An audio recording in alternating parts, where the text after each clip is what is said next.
They live in a small town on the edge of Australia's Great Victoria Desert, a terrain Matthew knows well. The only way to get to see the countryside is to get off the beaten track.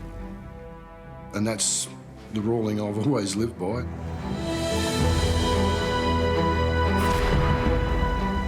Look there. What?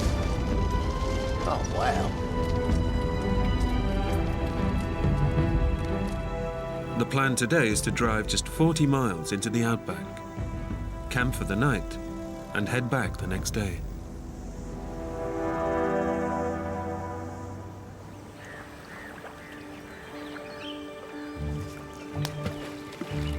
I got further than you. No, you didn't. Yes, I No, did. you didn't. Matthew wants to make this trip an extra special one, as he's about to move 1,500 miles away, and this may be their last weekend together for some time. So he takes Shannon to his favourite rock pool. It was our last trip. We were going to see each other for a while, so that's made it a bit more special. Well, it's just a case of spend some time with Shannon for the last week or so before I took off. Have you caught anything, Dad? Nothing yet, sweetheart.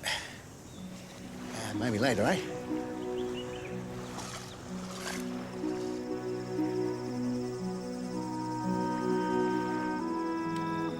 That night, father and daughter enjoy an idyllic evening together in the outback. One of my favourite parts was probably laying like under the stars and like watching them, and Dad would point out things that he knew from his childhood. That's not Shannon stuff. Yeah, and just check out the stars and the moon and listen to all the nightlife coming out to play. Like a kind of a bonding thing, which was good.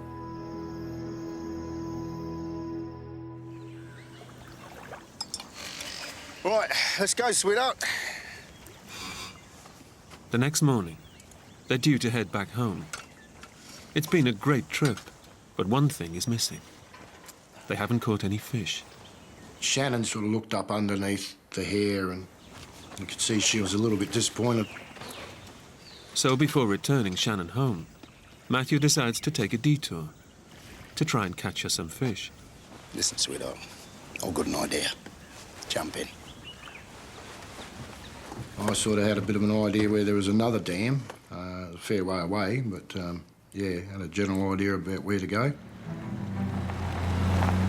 Getting to the fishing spot means heading a further 50 miles away from civilization, far deeper into the outback.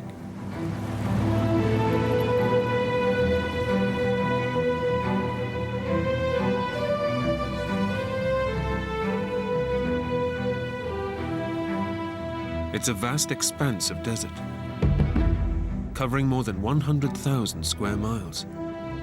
Dangerous and inhospitable, one of the hottest places on Earth. The Australian outback is an unforgiving place. It's very harsh. The heat, you're looking 45 degrees Celsius, stinking hot, simple as that. But Matthew is confident that he knows the area well and has come well prepared. Had 20 litres of water, spare tyres, food, tent and all that. I reckon I took pretty much all I needed to take. Matthew and Shannon drive for over 2 hours, deeper and deeper into the desert. But there's no sign of the waterhole. We're just pretty much going through a bush track, not well defined on the ground or anything. It's just virtually a couple of wheel tracks going through the scrub. His 4x4 is a tough vehicle, but Matthew is driving in ever rougher terrain.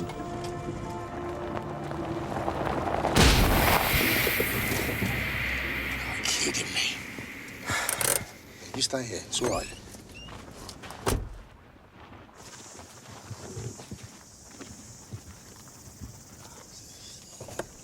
What happened, Dad? It's a tyre. It's no problem.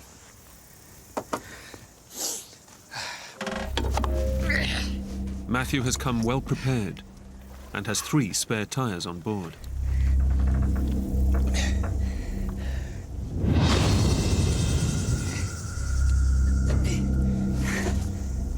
I wasn't in particularly good mood of changing a tyre at that time of the day. I was sweating, yeah, I was bloody soaked to the bone.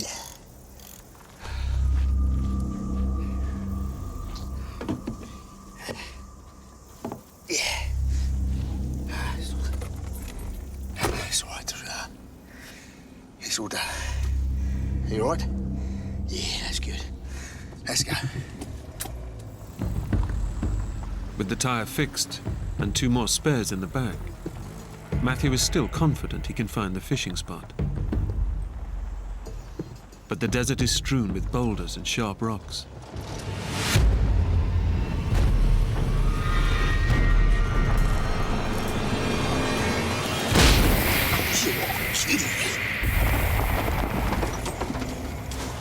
What was that, Dad? It's the tyre. I'd only gone a couple of miles and then I had to change another tyre. It's now mid-afternoon. The hottest time of the day, with temperatures hitting 115 degrees Fahrenheit. And Matthew begins to have doubts about his quest to search for the rock pool. I was just wondering whether it was all worth it or not, pretty much.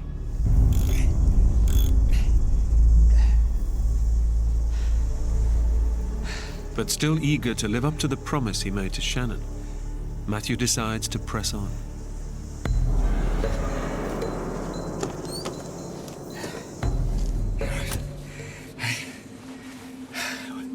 We'll be fine. Let's get going. By my calculations, we're about halfway from where we'd come from to where we were going. And what's the point of turning around? Might as well continue on.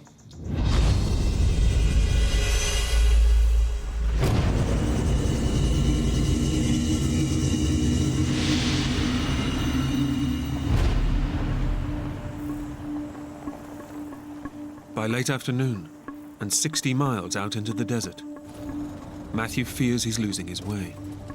I'm sure it's around here someplace.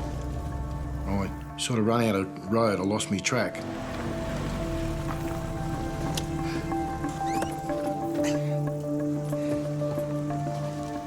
I was sort of a little bit worried that we hadn't got to where we were going. I could actually tell that Dad was worried. I knew something serious was going on.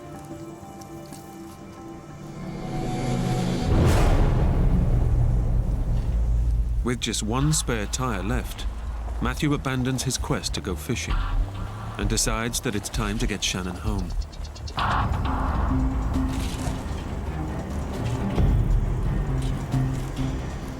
I had 1 more spare tyre, but the way I was going through the tyres, I didn't think I had enough. Dad. Are we gonna be all right? Then you get home.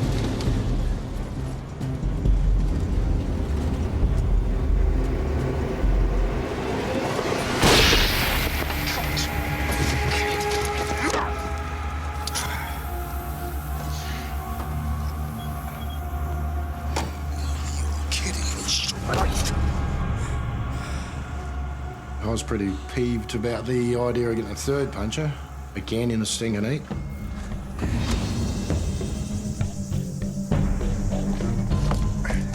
Matthew knows that the 4x4 is their only way out.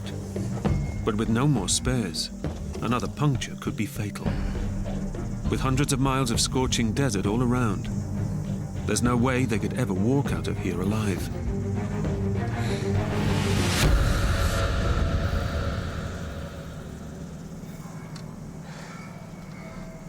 You all right, sweetheart? Yep. Good. Right, let's go. Are we lost, Daddy? Shannon said, we lost Dad, and I said, oh, I think so. No use lying to her, you know.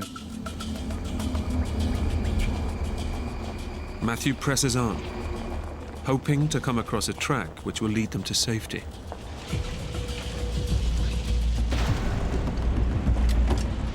But just when he thinks he's making progress,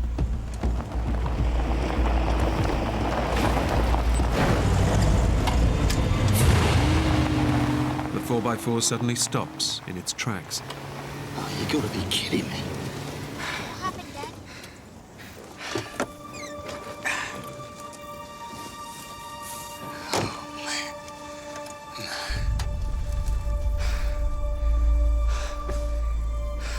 I started rubbing my head thinking what the was going on.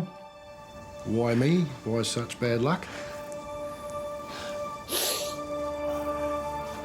Jump out, sweetheart. We are not going anywhere. We've run out of track, we've run out of spares, we're stuck. I was supposed to have Shannon back that night, and we weren't going back that night. There was no way in the world. As darkness falls, Matthew decides that their only hope of being spotted is to strike out in the direction from which the helicopter came.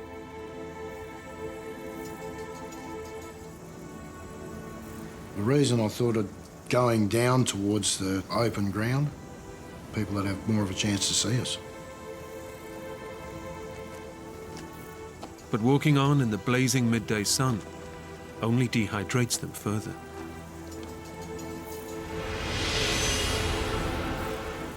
The heat, flies, mosquitoes at night, dust. No sleep for 3 days and nights. I was stuffed. No other way of putting it. I was absolutely knackered. Shannon can take little more. The heat has exhausted her, and she's now so weak she can barely walk.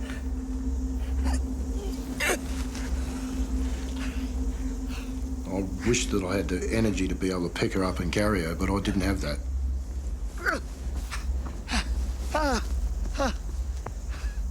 I might take 2 or 3 steps, but yeah, that was it. I had to put it down again. I couldn't do it.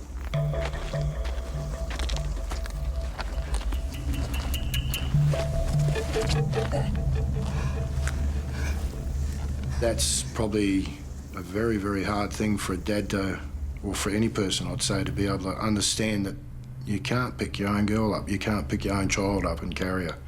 You just don't have the energy to do it, and that's a pretty hard thing to come by, to understand. Very hard.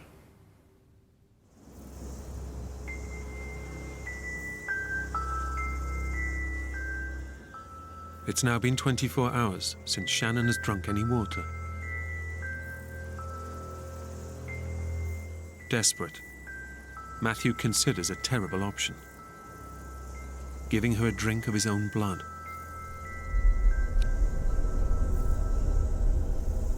That idea came from watching documentaries on telly. I know there's some African tribe over there that can cut the vein on a cow and drink the blood from it.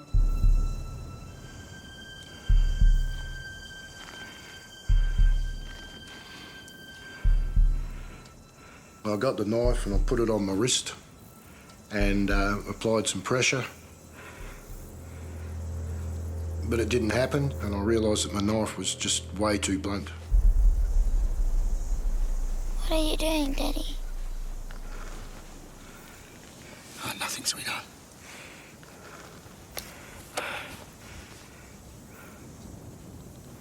It's okay.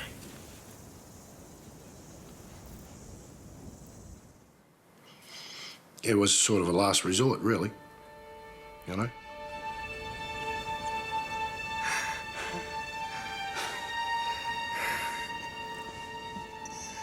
Matthew had wanted this weekend to be a very special one with his precious daughter.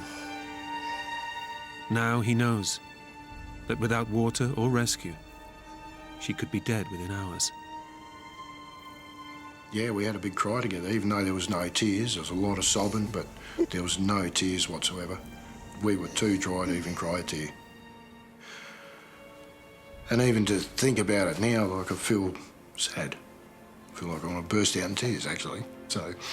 So yeah, you know, it's just one of those things. And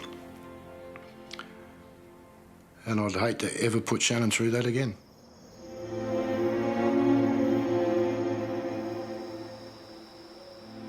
Back at her home, Shannon's mum is running out of hope that her daughter will be found alive. Looking up to the heavens and thinking, you know, if you're there, you know, show yourself by bringing her home. I would have promised everything and anything to have her back safe, yeah.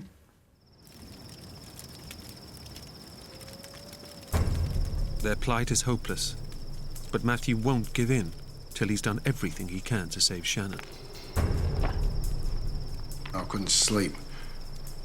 I had to get us rescued, and that was all I was taught. I got a log burning, and I took that out onto the flat and just started waving it around. Hello! Just trying to get attention. Somebody's attention, anybody's attention. Hello!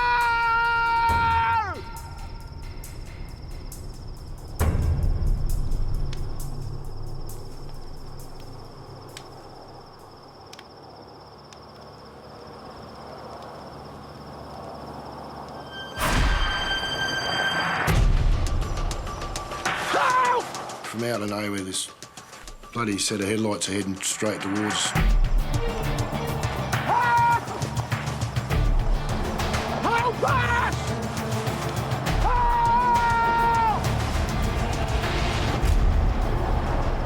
The car was coming towards us, and then it just veered off.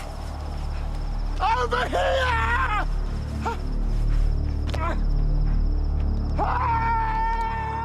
The driver of the vehicle doesn't see him, and their chance of rescue disappears into the night. The feeling of elation just got shot down in flames. To see those taillights disappearing into the distance was just the worst moment of my life. With the chance of rescue gone, Matthew is convinced that he and Shannon will not survive the night. We'd played together, laughed together, cried together, and now we're going to die together.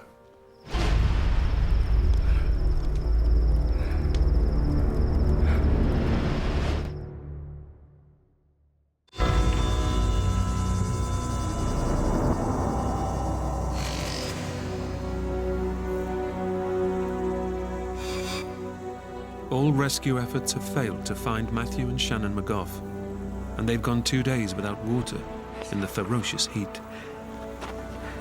Extreme dehydration is causing Shannon's organs to shut down. She and her dad are both close to death. I doubt very much whether we would have survived an 8th day. Pretty bloody sure of it, actually.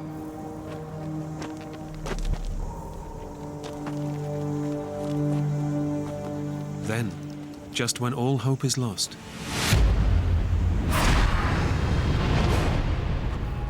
they come across a track. It's where the car must have driven past them the night before. I was not going to leave the track. We're following it in the hope that this vehicle would come back or another vehicle had come through.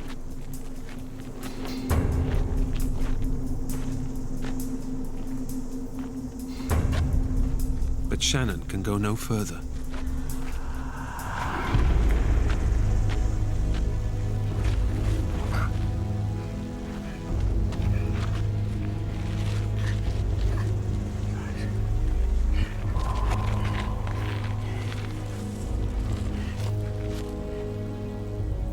Shannon wasn't saying much at all.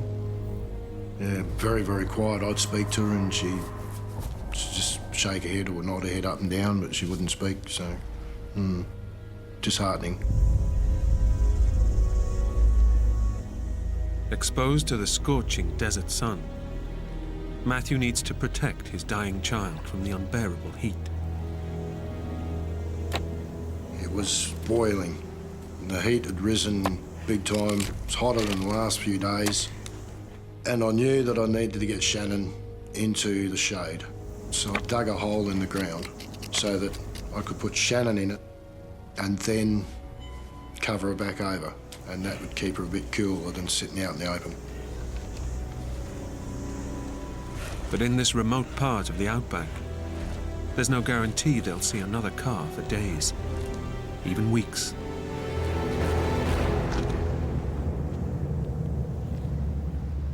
Matthew knows he may have just dug his daughter's grave.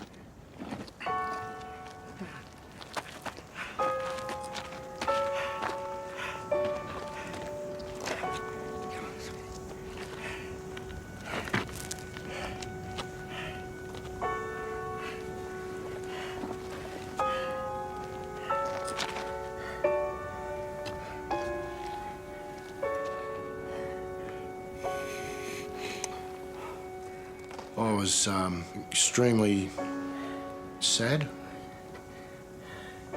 because I'd brought my daughter out into this wilderness and that I'd put her life in danger.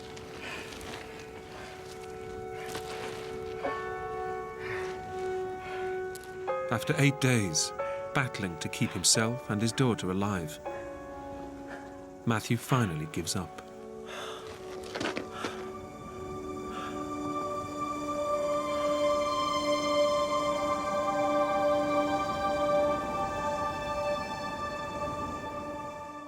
It was just like, it's hopeless.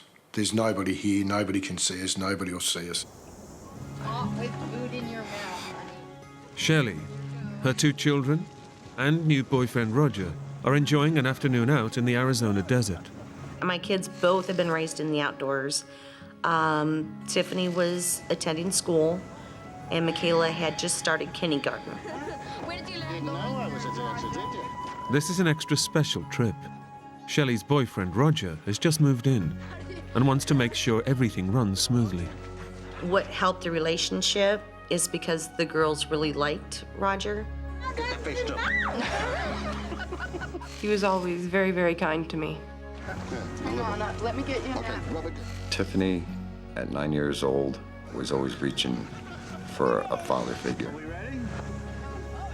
I was like, okay, I guess we're gonna try to make this work because the kids really like you.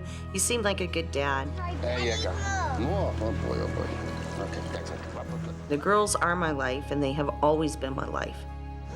And I would do anything for them. It's a good break to get out in the desert, and it's close enough. You can grab a couple packs of hot dogs and some buns, and we're good to go. The family have driven from their home 40 miles away. Okay.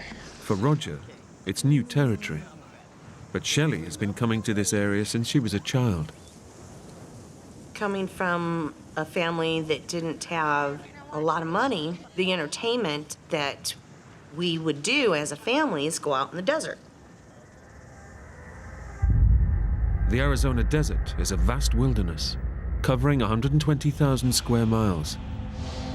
It's known as one of the world's harshest environments. But for Shelley and the kids, aged 9 and 5, it's a perfect place to take part in one of their favorite activities. It's always fun. Every time we go out, it's fun. Shelley is curious to know how her new boyfriend will get on. Roger was the kind of guy that worked in an office, in air conditioning. And if things needed done at his house, he would have somebody come over and do it. Pull.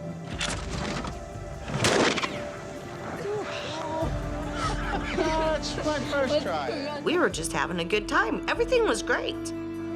The day's gone well, but by 4 o'clock, Shelley wants to make sure they get home before dark. At night, the desert becomes a sinister place. You don't know who you're going to run into. There's a lot of illegal trafficking. Shelley's worried about dangers from the nearby Mexican border.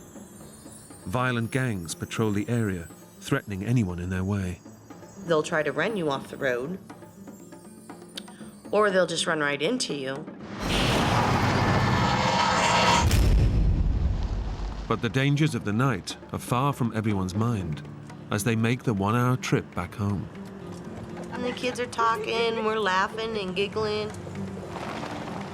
Shelley's made the journey many times before. Shelley knew that desert better than most anybody else that I know. I, on the other hand, I'm from New Jersey. Today, the family had their picnic somewhere new. Though Shelley knows the desert well, half an hour into their journey home, the landscape looks unfamiliar. I could tell with the weed growth that it wasn't a well-used path. And I remember this road should be well used. Even though she's losing her bearings, Shelley hopes she'll pick up the trail. But I thought, well, we'll just go up this road, see if it leads to a main road that I'm used to. But the road becomes more uneven, and it seems they're going further off the beaten track. We went along till I came to a dry riverbed. Take a look. And the sides of it were pretty steep.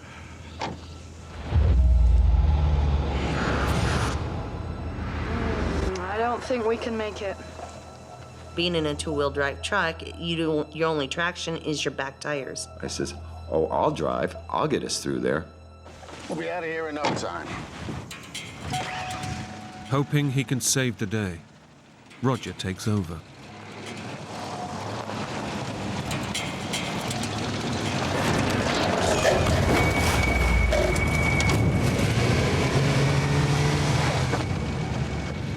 The bumper got hung up on the downside, leaving the rear wheels off the ground spinning like this. The family truck is ill-equipped for this type of terrain and is now totally stuck in the sand. Girls, get out. Roger has a plan to get them out of trouble. We gotta get some sticks and stones, put them under that wheel, and maybe we'll get some traction and get out of here. I didn't really know what was going on at first. I figured they can get it out. Okay. We tried putting more rocks up under the wheels because, keep in mind, the wheels were this high off the ground because the truck was sitting like this. We didn't have shovels, of course. We're just going out to go shooting, right? No,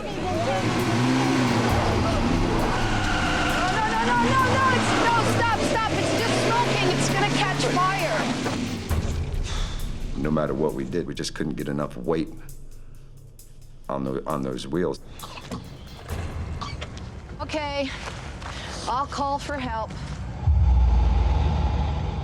The cell phone that we had, the battery was dead. There was no charger in the truck. I should have just stuck to my decision and says, no, we're gonna turn around here. We're not even gonna try this.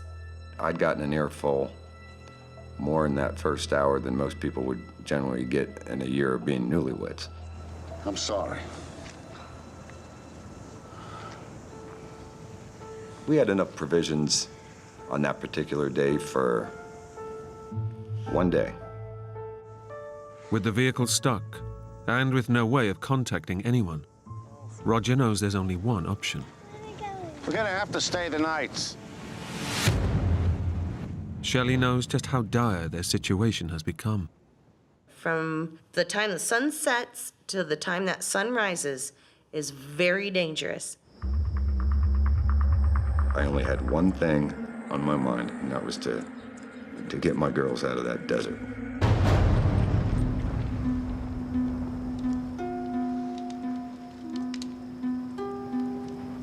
I don't really remember anybody falling asleep that night. Armed with their skeet shooting gun, Shelley and Roger stay awake in the fear of lawless gangs of human smugglers from the Mexican border. Them themselves have no regard for human life, and it don't even matter who it is. It was just praying to God that the girls would be all right and they wouldn't get hurt or worse.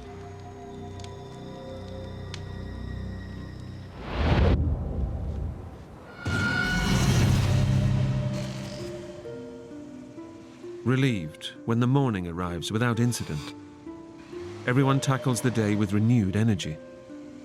We're encouraged, we're kind of energized to say, by gosh, we can do this.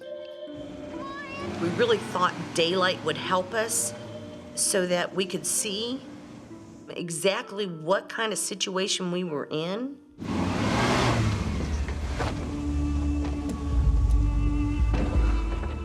With the truck still stuck fast, Roger knows he's got to come up with something to get his new family home to safety.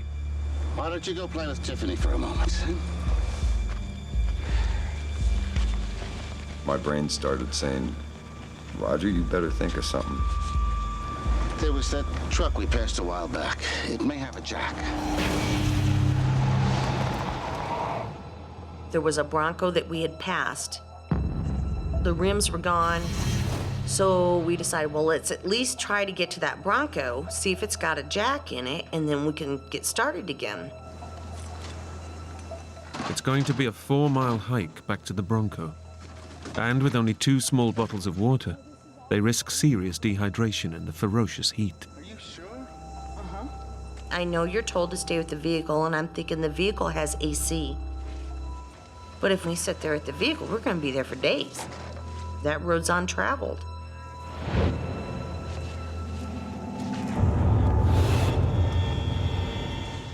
Even at 7 in the morning, the sun is wearing them down. We knew it was going to be hot, real hot. Not what most people in civilized countries are used to. Not your 85, 90 degrees. Try between 115 and 118 degrees. It's particularly tough on the kids. Their lower body weight means they get dehydrated quicker. I want some water now. Oh, honey. Oh, every 20 feet, everybody's sipping water, and I'm noticing that there's only one small sports drink bottle left. Hey, take it easy, Tiff. We gotta make it last.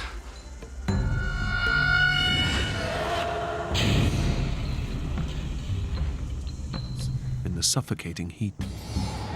Now he's losing his own battle for survival. I didn't have anything left in my tank mentally, I think, at that point. I couldn't feel any pain or anything anymore. Everything was just starting to get like a hot numbness.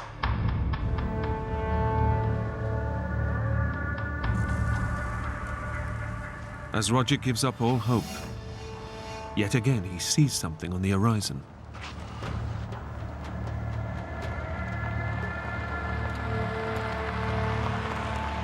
That truck came right up the same exact path that the prior one had come, right at me.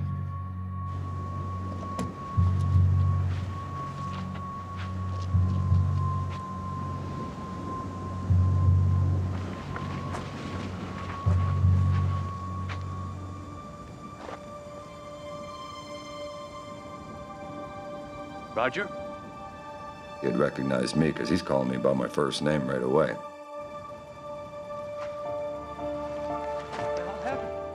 Against all odds, the driver knows Roger. And I realized that he's one of my customers from work. It was pretty cool. But very emotional.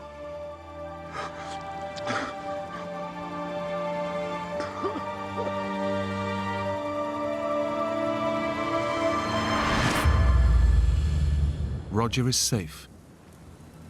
But a few miles away, the girls can't go on anymore. With no shade, all that Shelley can do is bury her kids in the sand to cool them down. I crawled to her on my stomach, and I'm so weak, and I just start putting dirt on her, and I could never get her covered. She's crying for help, and I can't help her.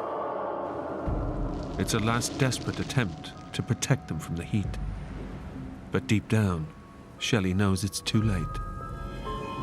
Between the cries out for help and the wanting to be dead, you never will forget.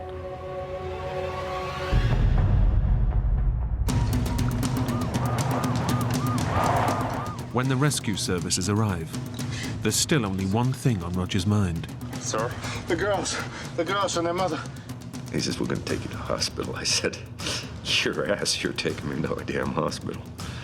I said, I'm getting my family. They're out there. We gotta girls, save sir? them. The girls. I can show you where they are. Girls. We gotta find them. Can't you go any faster? They drive for hours, but there's no sign of Shelley and the girls in the vast wilderness. I thought their chances were, at that point, probably 50-50 at the best.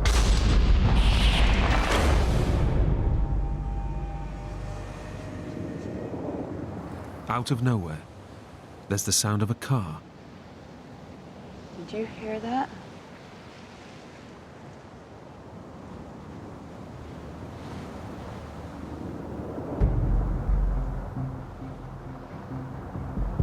And I start crawling on my hands and knees. Please, please, please, where? With as dry of a mouth as I have, you're dehydrated, you're weak, and yelling for all you're worth. Please, where? Well, they kept on going. They never looked in their rear view mirror.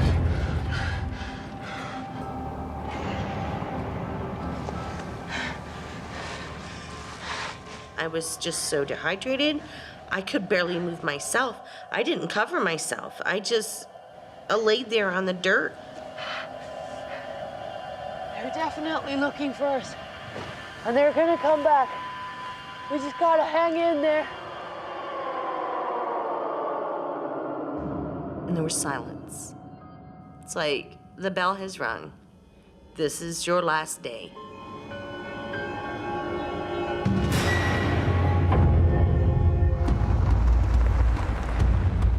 Roger's beginning to lose hope that he'll find the girls alive. Is this all right?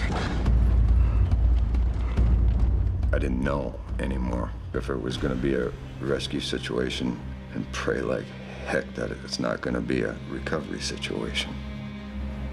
There, that could be them. At last, the smoke of a fire gives Roger hope that the girls may still be alive.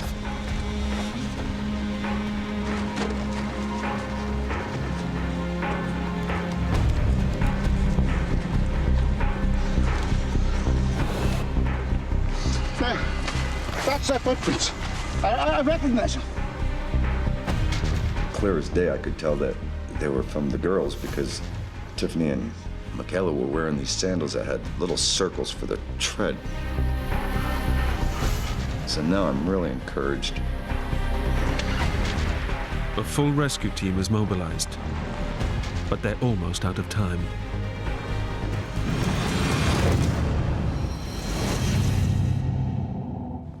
Shelley can do nothing except watch her children die. And watching them dehydrate, that's memories, that's images that you never forget.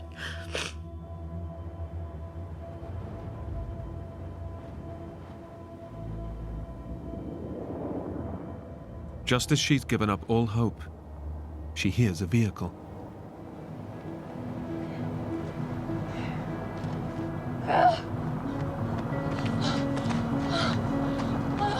So I came up, and that's when I seen that it was the ranger.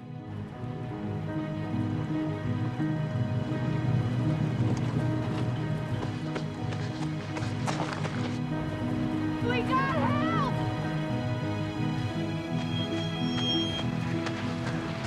So it was right there on the cusp of life and death when we actually did get the help.